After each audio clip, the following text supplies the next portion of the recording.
চেষ্টা করছি মাসুলের আরেকটা টিম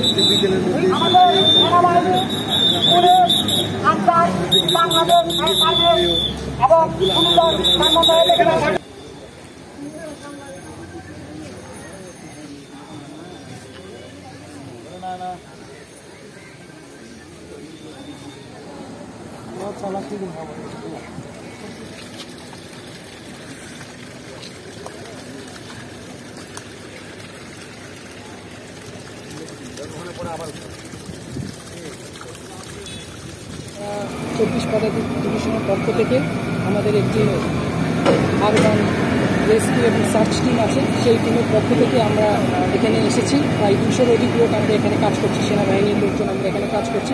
আমাদের মধ্যে টেকনিক্যাল লোকজন আছে, ওদের মাধ্যমে আমরা এই ফায়ার সার্ভিসকে সহায়তার মাধ্যমে আমরা কাজগুলো করছি। এখানে ফায়ার সার্ভিস যাতে নির্বিঘ্নে কাজ করতে পারে তাদের জন্য আমরা প্যাসেজ তৈরি করে দিচ্ছি।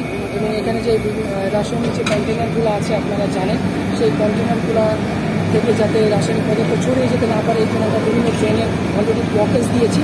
আমরা এইভাবে কাজ করছি এবং এখানকার যে কর্তৃপক্ষ আছে বিএম কন্টেনার তাদের সাথে আমরা কোঅর্ডিনেশন করে, ফায়ার সার্ভিসের সাথে কোঅর্ডিনেশন করে যে কন্টেনারগুলো রাসায়নিক কন্টেনার ওগুলোকে আমরা আইডেন্টিফাই করার চেষ্টা করেছি এবং এটা ফায়ার সার্ভিসকে জানিয়েছি এবং ওইটা আমরা বিশেষ সতর্কতার সাথে আমরা ওই কন্টেনারগুলোকে আমরা মোকাবেলা করছি।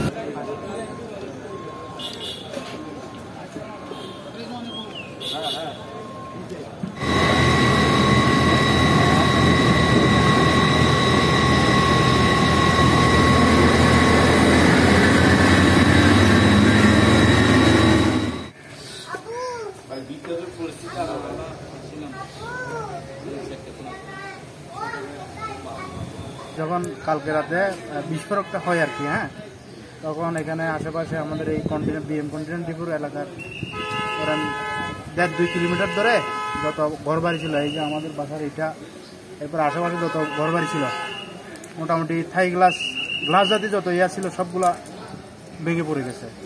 আর এমনকি এই বিস্ফোরণের সাথে সাথে দুনিয়া, আমার মনে হচ্ছে দুনিয়াটা চলে যাবে, এই ধরনের কম্পন সৃষ্টি হয়।